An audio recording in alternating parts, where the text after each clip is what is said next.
Hola, buen día. ¿Qué tal? ¿Cómo están? Bueno, vamos a empezar. Como siempre les pregunto si se escucha bien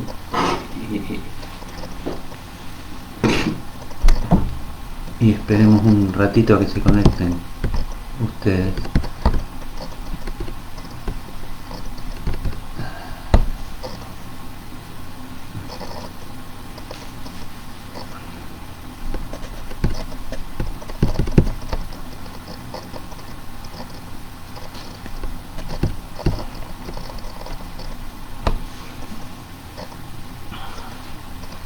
Bueno,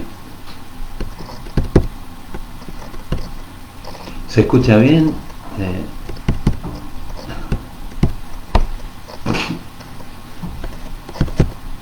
Espero que sigan algunas respuestas, así ya empezamos con el desarrollo de los temas.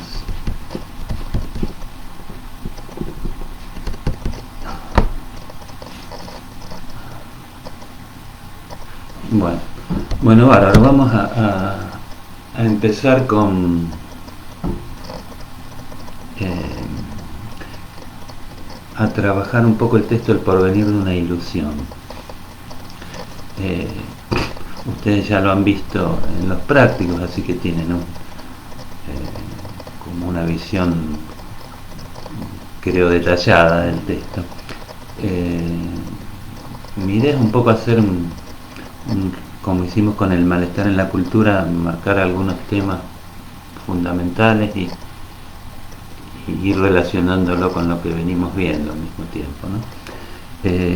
Es un texto del año 27 y como ustedes habrán notado, está muy relacionado con el texto del malestar en la cultura, ¿no? El tema así general que aparentemente Freud plantea es la religión entre cultura y religión, pero más allá de esta relación, casi que uno podría decir el otro tema que está tratado al mismo nivel es el tema del cambio cultural, ¿no? Entonces Freud empieza a preguntarse por el desarrollo de la cultura y de entrada plantea tres obstáculos o tres objeciones a hacer un análisis en cuanto a lo que puede pasar más adelante con la cultura, ¿no? Lo primero que dice que todos los temas culturales suponen una ramificación y una relación de temas muy amplia que es difícil abarcar todo. Después dice que en relación a estos temas también no se puede separar la posición subjetiva del que está preguntándose por estos temas, ¿no? Él dice si tiene una visión así muy pesimista, eso va a influir, o si es muy optimista también en el juicio que produzca sobre el desarrollo de la cultura, ¿no? Y el otro obstáculo que pone es que digamos, para hacer un pronóstico del futuro hay que tener en cuenta el pasado y el presente, y en relación al presente dice hay que tomar cierta distancia para tener una buena apreciación del presente, ¿no? Entonces como que dice esas tres cosas ya hacen bastante difícil hablar de una predicción, y dice, bueno, que hay una incerteza propia de toda predicción, ¿no? Estas tres cosas, así que parecen al pasar, a mí me hacían pensar, por un lado, que cuando Freud dice es difícil abarcar todo, lo dicen en un sentido así, sí, la cultura es muy amplia, pero también lo que habíamos visto que esto de la totalidad, también hay algo cuando nos metemos desde el psicoanálisis y con temas que tienen que ver con el funcionamiento, digamos, de la subjetividad desde el psicoanálisis, bueno, no vamos a poder hablar nunca del todo, ¿no? Siempre va a haber algo incompleto, por así decirlo.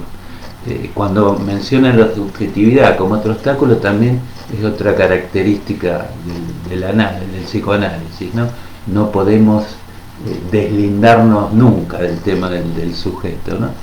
Y el otro tema, bueno, quizá forzando un poco lo que dice Freud, podríamos decir, bueno, el presente simple siempre es difícil, siempre tenemos que resignificar retroactivamente, ¿no? Entonces, después de dar estos tres obstáculos, Freud dice, bueno, él va a hacer un análisis psicoanalítico, especifica eso, ¿no? Entonces, bueno, les marcaba esto que Freud lo dice como introducción y como al pasar, pero está ya diciéndonos algo también de lo que podríamos llamar cierta reflexión o cierta idea de lo que es la teorización analítica, ¿no? Y a continuación de esto él define a la cultura. Como ustedes saben, él sitúa dos elementos fundamentalmente: todo lo que tiene que ver con la producción de bienes y el defenderse de la naturaleza, es decir, todo lo que el hombre hace en relación a la naturaleza, y el otro elemento para pensar la cultura sería todo lo que tendría que ver con los vínculos que se Freud entre los seres humanos, las normas, las leyes que regulan la relación entre los hombres. Freud dice también que no se va a meter con la distinción entre civilización y cultura, que era una distinción de la sociología de la época de Freud. La civilización apuntaba a los progresos técnicos y la cultura más a las normas. Bueno, Freud va a pensar la cultura como un todo, no va a hacer esa definición. Y otra cosa que podríamos pensar, digamos, retomando lo que les decía de la introducción de Freud, es que cuando Freud se pregunta ya por el porvenir, lo que introduce es que no hay, desde el psicoanálisis, una visión teleológica de la historia, no hay un fin predeterminado para el desarrollo de la historia, ¿no? Bueno, siguiendo un poco con el texto, entonces Freud plantea que estas dos ramas de la cultura, lo social y lo que tiene que ver con el hacer en relación a la naturaleza, están íntimamente relacionados, y él lo va a relacionar fundamentalmente por el lado de la pulsión, diciendo por un lado que de acuerdo a la medida de la satisfacción pulsional, vamos a tener que pensar también que las normas culturales tienen entonces que ver con la posibilidad, pensemos en los bienes, en la posibilidad de tener o no esos bienes, ¿no? Entonces, por un lado, bueno, la producción de bienes va a influir también en las normas sociales, ¿no? Él dice que también hay que tener en cuenta que al semejante o al otro se lo puede tratar como si fuera un bien. Y como otra nota fundamental para relacionar entonces lo que sería el aspecto de la naturaleza con el aspecto de las normas sociales, es que hay una agresividad del hombre hacia la cultura. El hombre es enemigo de la cultura, dice Freud, ¿no? A partir de esto empieza a dar una visión general de la cultura, y plantea, bueno, que hay restricciones en la cultura fundamentalmente. Esas restricciones se generan instituciones que tienen que ver entonces con la distribución de los bienes y con los medios que va disponiendo la cultura para frenar la agresión. esto se los digo así muy resumidamente, ustedes que leyeron el texto ya imagino que tienen idea, ¿no? Otra cosa que remarca en esta visión así general que va dando en este capítulo de la cultura es que parecería que hay una mayoría opresora que somete a una minoría que tiene que cumplir las leyes, y Freud señala ahí que de una manera compulsiva, digamos, de una manera forzada se imponen estas leyes sobre la mayoría, ¿no? Y otra cosa que plantea, que en el ámbito de lo tecnológico y en el ámbito, digamos, del dominio de la naturaleza ha habido un progreso en el desarrollo de la cultura, pero no así en el ámbito de lo social. Entonces ahí Freud se plantea que esto no es inherente a la cultura, dice, es un grado de imperfección de la cultura actual, está hablando de la cultura europea en el 1920, ¿no? Y ahí también tendríamos que remarcar, bueno, que cuando Freud dice, bueno, en lo social no hay un desarrollo muy perfecto, no ha habido una evolución, y al mismo tiempo Freud plantea esto de que hay una satisfacción pulsional imposible. Estas dos cosas no son contradictorias, digamos. Freud puede decir, bueno, la satisfacción está en la órbita de un goce total, es imposible, pero se puede plantear en lo social que puede haber un progreso y puede haber mejores normas. Les digo esto porque a veces cuando se plantea o planteamos en el psicoanálisis hay una satisfacción imposible, se tiende a pensar entonces, bueno, no hay posibilidad de un cambio social. En Freud están las dos cosas como no contradictorias, ¿no? No hay una satisfacción total para la pulsión, pero sí hay una posibilidad de repensar las normas sociales, y vamos a ir viendo cómo lo va desarrollando eso a lo largo del texto, ¿no? Y entonces Freud sigue argumentando o describiendo un poco a la cultura, y dice que lo fundamental o lo decisivo para pensar la cultura es cómo la cultura va produciendo mecanismos para lograr cierto alivio en relación a las restricciones que produce las pulsiones, y cómo puede reconciliar al hombre con la cultura. Esos son entonces el alivio y la reconciliación con la cultura son como los problemas fundamentales para pensar la idea de cambio social en Freud, ¿no? Y entonces Freud ahí se pregunta por cómo se sostiene la acatación de las normas, y él dice por qué, bueno, se sostiene también esta compulsión al trabajo que la cultura impone, y ahí plantea que fundamentalmente dice que esto se sostiene en función de que hay lo que describe un poco en psicología de las masas, ¿no? Que la masa se constituye en función a la identificación en relación al líder, ¿no? Entonces Freud se pregunta si se sostiene esto, y cuando hay líderes a lo mejor que no están a la altura de los requerimientos que eso impone. Vamos a ver ahora cómo lo va pensando eso a lo largo del texto también. Y ahí Freud sitúa también entonces que naturalmente, podríamos decir, a los humanos no les gusta trabajar, y que siempre parece que las pasiones son más fuertes que lo intelectual, ¿no? Entonces quizás con estos puntos Freud va llegando en este primer capítulo al problema que va a un poco a desarrollar en todo el texto, que es el tema de si se pueden educar o no las pulsiones,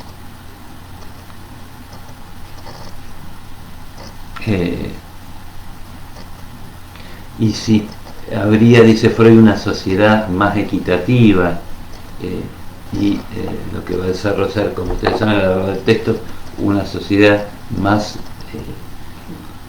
apoyada en la razón, por así decirlo, si entonces se puede pensar en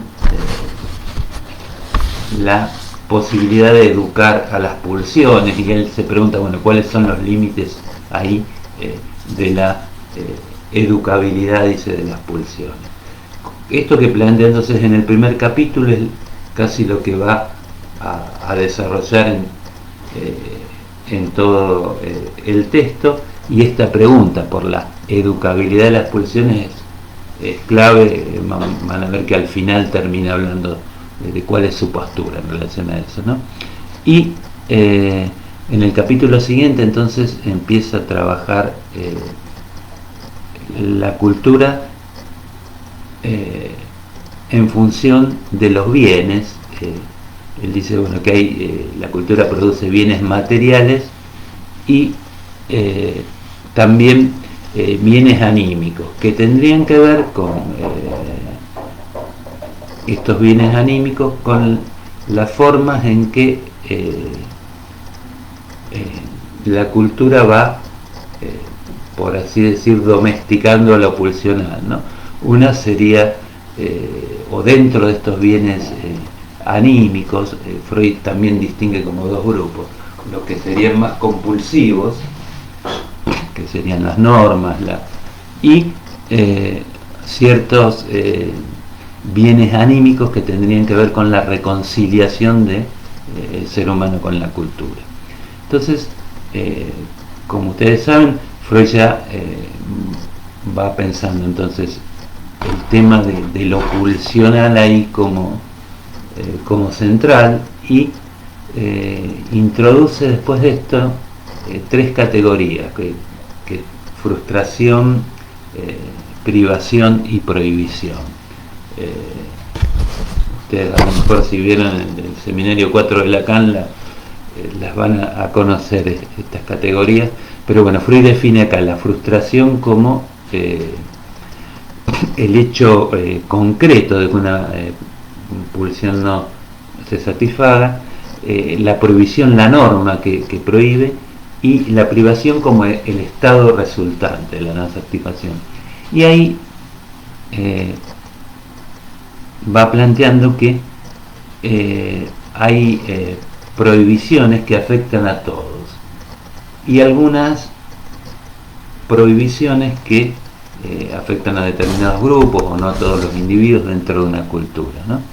Entonces, dentro de las prohibiciones que afectan a todos, ubica tres que están en relación a lo que él llama tres deseos fundamentales, que son el incesto, el deseo de matar y el canibalismo. Y dice que esos tres deseos constituyen el núcleo que tendría que ver con la hostilidad hacia la cultura, ¿no? Y estos tres deseos dice que son reanimados en cada niño.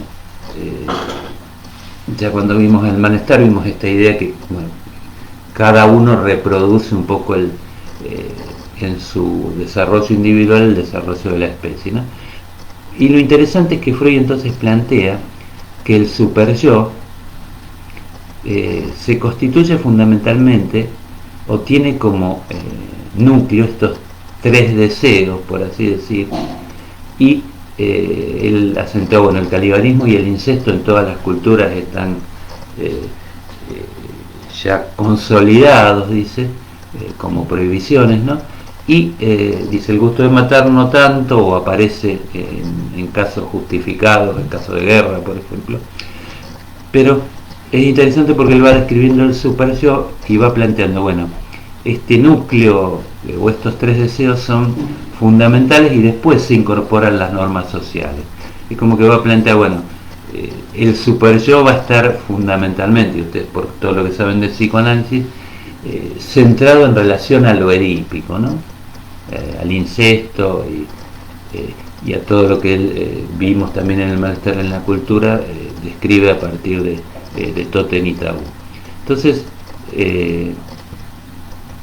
el super yo como una especie de bien cultural,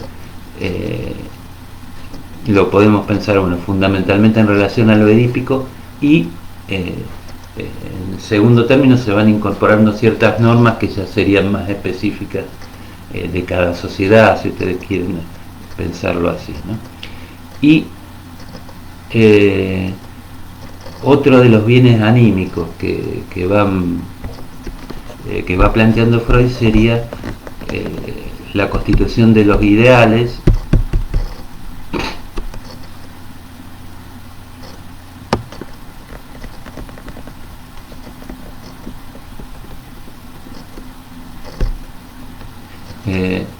la constitución. Acá había una pregunta de ustedes, después la retomamos. Les decía, la constitución de los ideales como otro de los bienes anímicos de la cultura, ¿no? En relación a los ideales plantea que producen una satisfacción narcisista,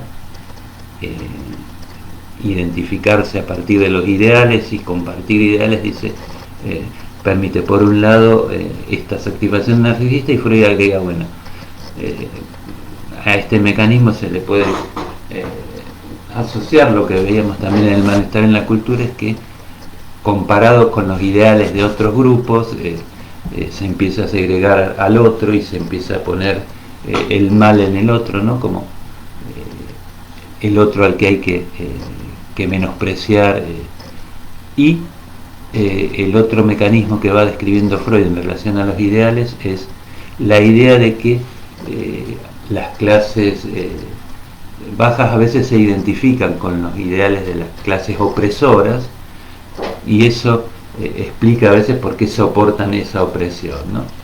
El ejemplo en Roma del plebeyo que se identifica con los ideales de las clases superiores, pero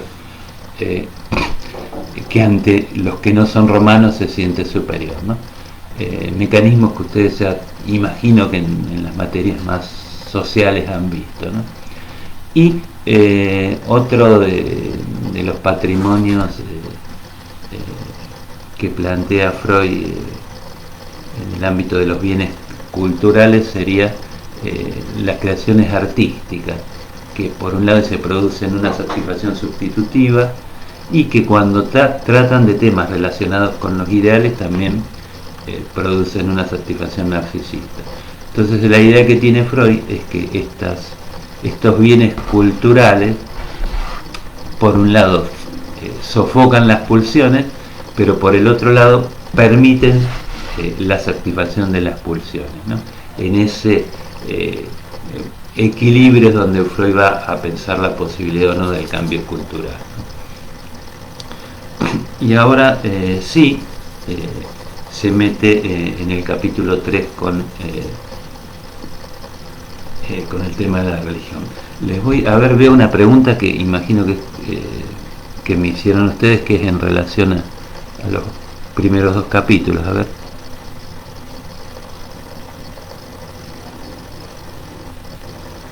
Me pregunta Lía si que no entendió lo que dije respecto a la evolución, el desarrollo, cuando hablaba de lo social.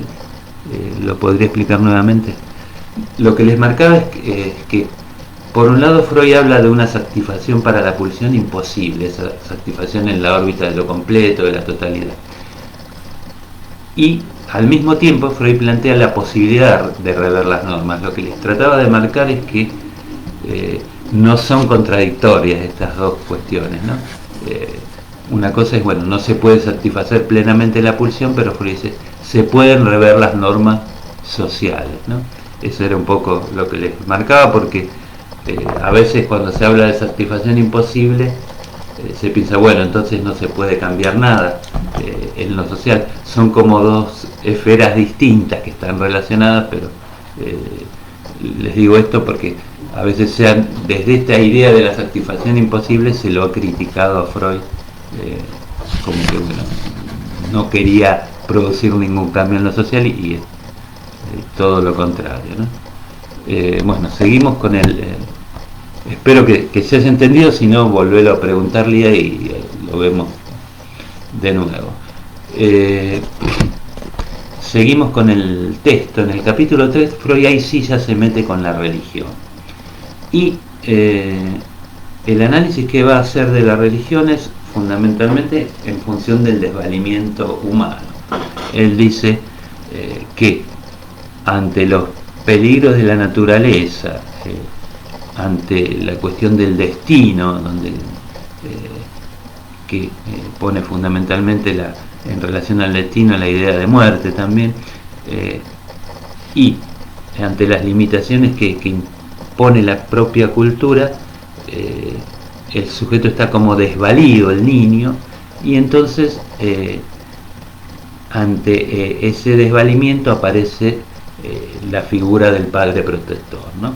Entonces Freud hace como una especie de desarrollo de la religión donde dice, en un primer momento lo que hace los seres humanos ante los peligros de la naturaleza, humanizan la naturaleza, ponen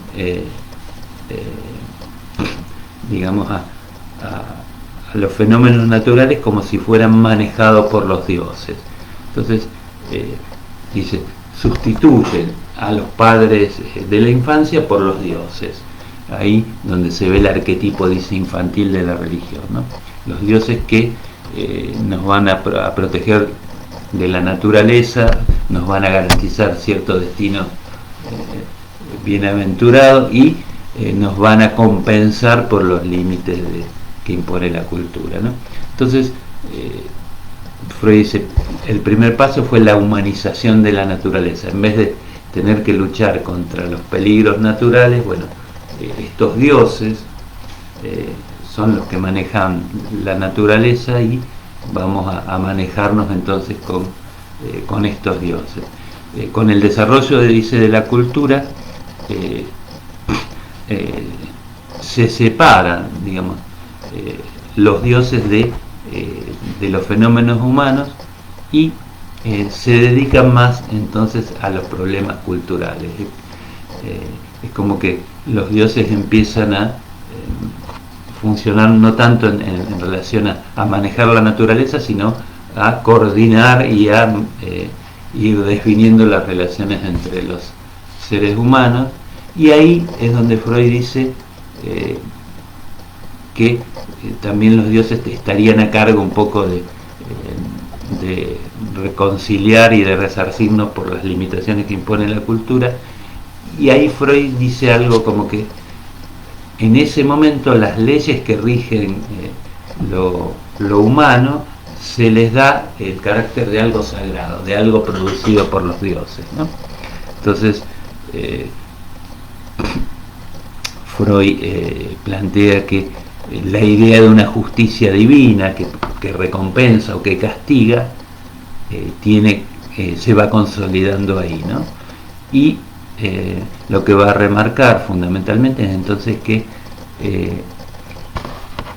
la relación del sujeto con la religión y con Dios es un poco el reconstruir o revivenciar la relación del niño con el padre, ¿no? Con ese padre protector que puede castigar, que puede proteger y que puede garantizar cierto destino, que puede resolver los enigmas que implica la existencia, que puede aliviarnos ante la posibilidad de la muerte. Entonces esa es la idea fundamental, que si lo leen no es tan complicado de seguir en el texto de Freud, ¿no? Ahí entonces Freud plantea su tesis fuerte, la religión sería la añoranza de ese padre primordial, ¿no? Y remarquen esta idea que él dice, bueno, en el desarrollo de la cultura, las normas culturales parece, a partir de estas creencias religiosas, que fueron dictadas por los dioses o que fueron algo sagrado, ¿no? Que es lo que va a empezar a cuestionar más adelante, ¿no? Entonces, él termina el capítulo 3 preguntándose, bueno, ¿qué son las creencias religiosas vistas desde el psicoanálisis? ¿De dónde sacan la fuerza las creencias religiosas? Y ¿cuál es el valor, dice, efectivo de estas creencias? Y ahí cierra el capítulo, y en el capítulo siguiente, el capítulo 4, introduce la figura de un interlocutor que lo va a cuestionar a Freud. Es una herramienta de argumentación que Freud usa también en otros textos. ¿Recuerdan? Si leyeron el texto ¿Pueden los legos ejercer el análisis? También aparece un juez que le pregunta. Bueno, y la primera objeción que le hace este interlocutor es que Freud constantemente dice la cultura crea. Entonces Freud le responde a la cultura crea las normas, la cultura crea tal cosa, le dice, y Freud le responde diciendo que la religión plantea las cosas como si fueran una revelación divina. Freud va a cuestionar esa idea de revelación divina, ¿no? Este interlocutor le dice que la humanización de la naturaleza es un proceso natural o un deseo de saber así casi sin ningún tipo de cosa oculta atrás. Y Freud lo que le plantea que esta humanización de la naturaleza, lo que veíamos antes, ¿no? Poner a los fenómenos naturales como si fueran manifestaciones de dioses casi humanos, podríamos decir, tiene que ver con el